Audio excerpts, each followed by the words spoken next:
इसी समय हम कहानी के मुख्य किरदार जॉन को देखते हैं, जो अपनी पत्नी एलिसन और बेटे नाथन के साथ एक आम सा दिन गुजार रहा होता है। उस दिन सभी घर में खुशी से बैठे थे, लेकिन उन्हें बिल्कुल भी अंदाजा नहीं होता कि कुछ ही पल बाद उनकी जिंदगी बदलने वाली है। अचानक टीवी पर एक इमरजेंसी न्यूज अलर्ट आना शुरू हो गया। न्यूज में बताया जाता है कि क्लार्क नाम का एक खतरनाक कॉमेट पृथ्वी के करीब से गुजरने वाला है। शुरू में लोग इसे एक स्पेस इवेंट समझने लगे, लेकिन वैज्ञानिक जानते थे कि इसके पीछे एक ऐसा खतरा छुपा है जो पूरी दुनिया को मिटाकर रखने वाला था, क्योंकि ये कोई आम कॉमेट नहीं था। इसका एक बड़ा टुकड़ा सीधा पृथ्वी से टकराने वाला था और इस टकराव के बाद होने वाली तबाही का अंदाजा लगाना नामुमकिन था। टीवी पर बार बार न्यूज सुनकर जॉन जैसे ही घर से बाहर निकला, सब परिंदे तेजी से एक ही दिशा में भागने लगे, मानो कोई बहुत ही बड़ी मुसीबत आने वाली हो। तभी अचानक एक खतरनाक हवा का तेज झोंका उसे उड़ाकर घर से दूर ले गया। वो झोंका इतना तेज था कि घर के शीशे तक टूट जाते हैं। अंदर मौजूद सभी लोग घबरा जाते हैं, क्योंकि अब उन्हें एहसास हो गया कि ये सिर्फ एक आम घटना नहीं बल्कि किसी बड़ी तबाही की शुरुआत है। इसी बीच जॉन के फोन पर एक मैसेज अलर्ट आया, जिसमें बताया गया कि उसके परिवार को एक स्पेशल शेल्टर के लिए चुना गया है, जहां कुछ चुनिंदा लोगों को सुरक्षा दी जाएगी। लेकिन जब ये बात घर में मौजूद पड़ोसियों को पता चली तो उन्हें ये फैसला बिल्कुल पसंद नहीं आया। उन्होंने गुस्से में यही कहा कि अगर दुनिया खतरे में है तो सिर्फ कुछ लोगों को नहीं बल्कि सबको बचने का मौका मिलना चाहिए। जॉन के लिए ये फैसला लेना बिल्कुल आसान नहीं था। वो चाहता तो अपने पड़ोसियों की मदद कर सकता था, लेकिन हालात ऐसे थे कि उसे अपने परिवार को बचाने के लिए वहाँ से निकलना ही पड़ा। जाते जाते उन्होंने रास्ते पर हर तरफ गाड़ियों का जाम लगा हुआ देखा। मतलब साफ था कि मुसीबत बहुत करीब आ चुकी है। जॉन जल्दी से किसी तरह करके अपनी पत्नी और बेटे के साथ एयरपोर्ट पहुंचता है, जहां चारों तरफ सिक्योरिटी फैली हुई थी। हर तरफ आर्मी के जवान तैनात थे, हर तरफ अफरा तफरी का माहौल था।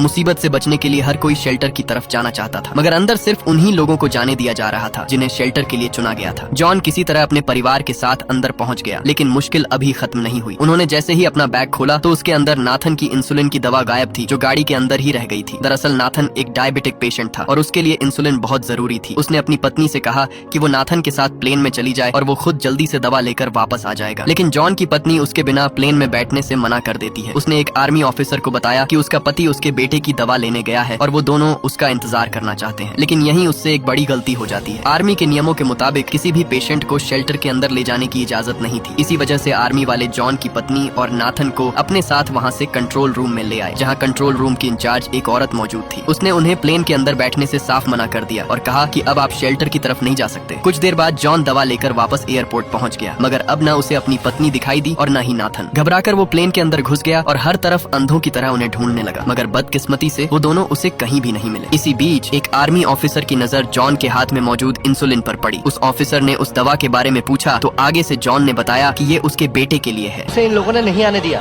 कहा किसी बीमार को नहीं लेंगे। ये सुनकर जॉन के रोंगटे खड़े हो गए। वो तुरंत प्लेन से बाहर निकलने के लिए भाग पड़ा, लेकिन तब तक बहुत देर हो चुकी थी। प्लेन का दरवाजा लगभग बंद होने को था, मगर उसकी बदकिस्मती अचानक पूरे एयरपोर्ट के बाहर हालात बिगड़ने लगे। सब लोग आर्मी के कंट्रोल से बाहर हो चुके थे। लोग हर हाल में अंदर घुसना चाहते थे। सब लोग अपनी जान बचाने के चक्कर में प्लेन की तरफ दौड़ पड़े। आर्मी उन्हें रोकने की पूरी कोशिश करने लगी, लेकिन भीड़ इतनी ज्यादा थी कि किसी के लिए कुछ कर पाना मुश्किल हो गया। इसी अफरा तफरी के बीच एक गोली सीधा एक आर्मी वाले को जा लगी। उस गोली की वजह से फ्यूल के पाइप से फ्यूल लीक होने लगा और देखते ही देखते अचानक वहां आग फैल गई। कुछ ही पलों में एक प्लेन भी इस तबाही की लपेट में आ गया, जिससे एक बहुत ही बड़ा धमाका हो गया। धमाका इस कदर जोरदार था कि वहां मौजूद किसी भी शख्स को जान बचाने का मौका तक न मिला और सब के सब वहीं पर जलकर राख हो गए। उधर जॉन की पत्नी भी वहां से जान बचाकर भाग रही थी। तभी उन्होंने ये सब देख लिया। अब जॉन के लिए अपनी पत्नी और बेटे तक पहुंचना और भी मुश्किल हो गया। कोई रास्ता न देखकर उसकी पत्नी ने एक मैसेज भेज दिया कि वो दोनों अपने पिता के घर जा रहे हैं। उधर चारों तरफ लोग अपनी जान बचाकर दूसरे प्लेन की तरफ दौड़ रहे थे। इसी बीच जॉन किसी तरह अपनी जान बचाते हुए वापस अपनी गाड़ी तक आ गया, लेकिन तब तक उसकी पत्नी वहाँ से जा चुकी थी। उसकी पत्नी का छोड़ा गया नोट देखकर वो समझ गया कि उसका परिवार कहाँ गया है। अब उसके पास सिर्फ एक ही मकसद था, किसी भी तरह अपनी पत्नी और बेटे तक पहुँचना। उधर जॉन की पत्नी अपने बेटे की दवा लेने एक मेडिकल स्टोर में चली गई। वो वहाँ से कुछ दवाइयाँ इकट्ठा कर ही रही थी कि अचानक उस स्टोर पर गुंडों ने हमला कर दिया। एलिसन किसी तरह अपनी जान बचाते हुए वहाँ खड़ी एक गाड़ी में बैठ गई। सफर के दौरान जब गाड़ी वाले को पता चला कि उन दोनों को शेल्टर के लिए चुना गया था, लेकिन बेटे की मेडिकल कंडीशन की वजह से उन्हें प्लेन में जगह नहीं मिल पाई, यहीं से उस आदमी को सब समझ आ गया। वो आदमी तुरंत गाड़ी से उतरा और जबरदस्ती जॉन की पत्नी को गाड़ी से उतार कर नीचे फेंक दिया, जबकि उसके बेटे नाथन को अपने साथ लेकर वहाँ से चला गया। दूसरी तरफ तरफ जॉन अपने परिवार तक पहुंचने की कोशिश कर रहा था, तभी आसमान से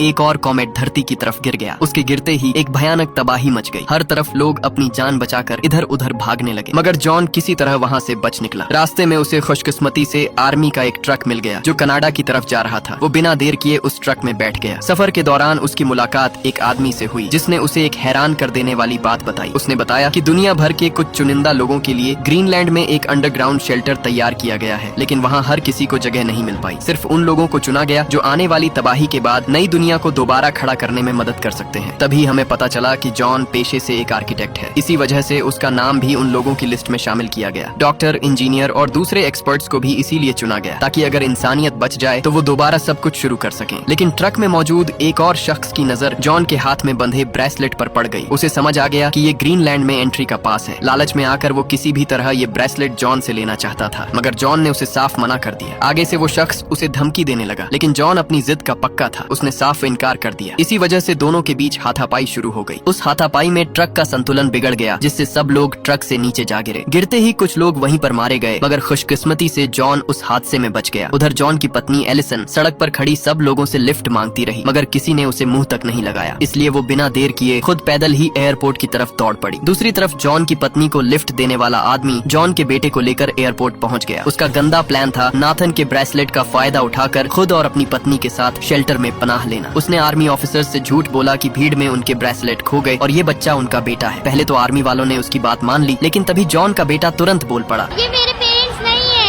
इतना सुनते ही आर्मी वालों को उन पर शक हो गया और उन्होंने तुरंत नाथन को अपने पास रख लिया। इसी बीच जॉन की पत्नी एलिसन भी आखिरकार उस एयरपोर्ट तक पहुंच जाती है। अपने बेटे को ढूंढते ढूंढते वो उस जगह पर पहुंची जहां उसके बेटे को रेस्क्यू कैंप में रखा गया था। अपने बेटे को ठीक देखकर वो सुकून का सांस लेती है। एक डॉक्टर ने उसे बताया कि अगर वो यहाँ से शेल्टर की तरफ नहीं जाना चाहती तो थोड़ी देर में एक मिलिट्री ट्रक यहाँ से कनाडा की तरफ जाने वाला है, तुम दोनों उसमें जा सकते हो। उधर जॉन भी काफी मुश्किलों के बाद कनाडा पहुंच जाता है। वो सीधा अपने ससुर के घर आ गया, लेकिन वहाँ उसकी पत्नी और बेटा मौजूद नहीं थे। इसी बेचैनी के बीच अचानक उसके फोन की घंटी बज उठी। फोन पर उसकी पत्नी ने बताया कि वो मेन रोड पर उतर चुके हैं। ये सुनते ही जॉन तुरंत उन्हें लेने निकल पड़ा। इतने दिनों बाद जब तीनों एक दूसरे से मिले तो उनके लिए वो लम्हा किसी चमत्कार से कम नहीं था, लेकिन उनके पास खुशी मनाने का समय बिल्कुल नहीं था। जॉन ने उन्हें बताया कि सबसे बड़ा कॉमेट अभी धरती से टकराया ही नहीं है, असली तबाही अभी बाकी है। इसीलिए उन्हें ग्रीनलैंड के उस अंडरग्राउंड शेल्टर तक हर हाल में पहुंचना होगा, क्योंकि बचने का बस वही एक आखिरी मौका है। एलिसन ने अपने पिता को साथ चलने के लिए कहा, मगर उन्होंने साफ मना कर दिया, क्योंकि अब उनका मरना यहीं पर तय था। इसलिए न चाहते हुए भी जॉन और उसका परिवार उस शेल्टर की तरफ निकल पड़ा। लेकिन अब दुनिया पहले जैसी नहीं रही। जैसे जैसे वो आगे बढ़ते गए, रास्ते भर आसमान से कॉमेट के छोटे छोटे टुकड़े गिरते जा रहे थे। चारों तरफ तबाही फैलती गई। जहाँ भी कॉमेट गिरते लोग वहीं पर मरते गए। रास्ते भर आसमान से गिरते कॉमेट के टुकड़े तबाही मचाते रहे। जॉन को हर हाल में आखिरी फ्लाइट पकड़नी थी। जब वो एयरपोर्ट पहुंचा तो विमान उड़ान के लिए तैयार था। कोई और रास्ता न देखकर उसने अपनी गाड़ी रनवे पर प्लेन के सामने रोक दी। जैसे ही गाड़ी प्लेन के सामने रुकी,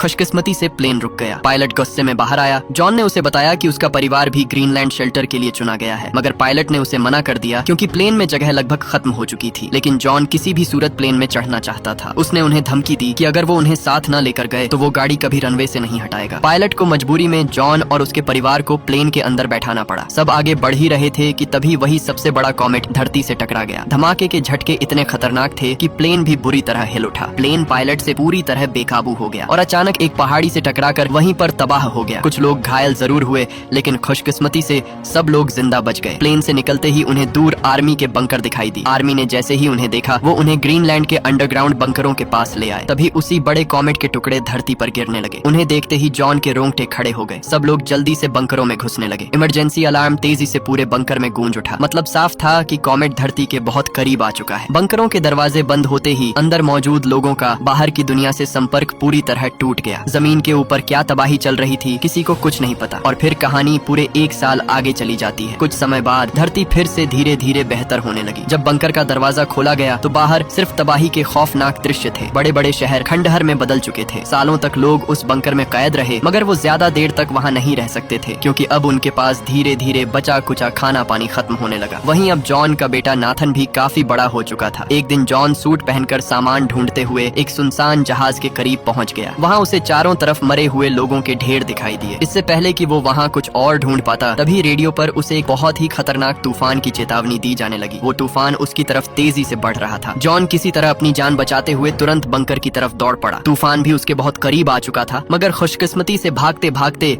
वो समय पर बंकर के अंदर पहुंच गया। कुछ समय बाद बंकर में दुनिया को एक बार फिर से खड़ा करने के लिए मीटिंग चल रही थी। तभी अचानक एक जोरदार भूकंप आ टपका। भूकंप इतना खतरनाक था कि पूरा बंकर जोरदार झटकों से हिल उठा। लोग अपनी जान बचाने के लिए इधर उधर भागने लगे, लेकिन किसी को भी भागने का मौका तक नहीं मिला। कुछ लोग वहीं पर मौत के घाट उतर गए। इस हड़बड़ी में जॉन अपनी पत्नी और बेटे को बचाते हुए वहाँ से बाहर भागने लगा। उसने जल्दी से बंकर का दरवाजा खोला और मौके पर ही वहाँ से निकल गया। जैसे ही सब लोग बाहर आए, वो बंकर अंदर से पूरी तरह तबाह हो गया। बाहर निकलते ही हर तरफ अफरा तफरी मच गई। कुछ लोगों के पास ऑक्सीजन मास्क थे, जबकि कई लोग बिना मास्क के ही अपनी जान बचाने के लिए समुद्र की तरफ भाग पड़े। सब लोग समुद्र में खड़ी कश्तियों की तरफ दौड़ने लगे, क्योंकि अब वही उनके पास बचने का आखिरी मौका था। जॉन भी अपने परिवार को लेकर सीधा समुद्र में कूद पड़ा। जॉन जैसे ही समुद्र में कूदा, कुछ लोगों ने उसका मास्क छीन लिया, मगर किसी तरह वो अपने परिवार के साथ एक कश्ती के अंदर घुस गया। मौके पर उन्होंने दरवाजा तुरंत बंद कर दिया। खुशकिस्मती से उनकी कश्ती समुद्र में उतर गई। जैसे ही वो आगे बढ़ने लगे, अचानक एक बेहद खतरनाक तूफान की ऊंची लहरों ने किनारे पर मौजूद लोगों को अपनी लपेट में ले लिया। उनकी कश्ती बड़ी मुश्किल से इस तबाही से बच निकल पाई। 2 दिन तक समुद्र में भटकने के बाद अब उनकी कश्ती का इंजन भी धीरे धीरे जवाब देने लगा था। लेकिन राहत की बात ये थी कि वो अब भी आगे बढ़ने के काबिल थी, क्योंकि इन कश्तियों को बनाया ही इस तरह गया था कि समुद्र की खतरनाक लहरें भी इनका कुछ नहीं बिगाड़ सके। रात को जॉन का बेटा नाथन आसमान में अब भी कई कॉमेट्स देख रहा था, जो धरती की तरफ बढ़ रहे थे। इससे साफ था कि धरती का खतरा अभी पूरी तरह खत्म नहीं हुआ। आखिरकार कई दिनों के सफर के बाद वो समुद्र के किनारे पहुंच गए। किनारे पर पहुंचकर पहले तो सबको लगा कि पूरा लंदन बच गया होगा, लेकिन ध्यान से देखने पर सबके रोंगटे खड़े हो गए, क्योंकि पूरा का पूरा वो शहर पानी में डूब चुका था। अब वो समुद्र में नहीं, बल्कि पूरे लंदन के ऊपर तैर रहे थे। खाने की तलाश में थोड़ा आगे बढ़ने पर उन्हें और भी बहुत सारे लोग मिल गए। इससे सबको अंदाजा हो गया कि आसपास और भी कई बंकर जरूर मौजूद हैं। कुछ ही देर बाद वो उस बंकर के करीब पहुंच जाते हैं। जॉन की पत्नी ने तुरंत अपना ग्रीनलैंड पास दिखाकर अंदर जाने की कोशिश की, लेकिन जॉन और उसके बेटे का पास गुम हो चुका था। इस वजह से उन्हें अंदर जाने से रोक दिया गया। सब लोग चिल्लाने लगे, मगर वहाँ मौजूद किसी के पास भी अपना पास नहीं था, इसीलिए किसी को भी अंदर नहीं जाने दिया गया। इसी भीड़ में जॉन का दोस्त जो डॉक्टर था, उसने भी अंदर जाने की कोशिश की, लेकिन सबूत न होने की वजह से एक आर्मी वाले ने उसे वहीं पर गोली मार दी और वो बेचारा वहीं ढेर हो गया। इससे पहले कि सब बंकर के अंदर जा पाते, अचानक वहाँ एक और बेहद खतरनाक तूफान आ गया। अपने सामने कोई और मौका न देखकर जॉन तुरंत वहाँ से भाग निकला। खुशकिस्मती से एक आदमी ने उन्हें लिफ्ट दे दी, लेकिन मुश्किलें यहीं खत्म नहीं हुई। अचानक रास्ते में आसमान से कई कॉमेट्स का झुंड उनकी तरफ बढ़ने लगा। सब लोगों ने वहाँ पेड़ों को कसकर पकड़ लिया, मगर वो आदमी अपनी गाड़ी को बचाने के लिए उसकी तरफ दौड़ पड़ा। जैसे ही वो गाड़ी के पास पहुंचा, एक कॉमेट उसके साथ टकरा गया। उसकी गाड़ी के साथ साथ वो भी वहीं पर जलकर राख बन गया। इसके बाद जॉन अपने परिवार को साथ लेकर लंदन में अपनी आंटी के घर पहुंच गया। उनके साथ एक औरत भी थी जो डॉक्टर थी। हैरानी की बात ये थी कि जॉन की आंटी अभी भी जिंदा थी। दरअसल उनके घर के नीचे एक बंकर बना हुआ था। बंकर की वजह से वो अब तक बची हुई थी। वहाँ और भी कई लोग मौजूद थे। इतने दिनों बाद एक सुरक्षित जगह मिलने पर सबने सुकून की सांस ली। जॉन ने अपनी पत्नी को वो सच बताया जिसने उसे अंदर से पूरी तरह तोड़ दिया। उसने कहा कि उसके शरीर के अंदर रेडिएशन फैल चुका है और अब उसका बचना लगभग नामुमकिन है। इसलिए वो चाहता है कि मरने से पहले अपने परिवार को उस जगह तक पहुंचा दे जहां पहला कॉमेट गिरा था। उसका मानना था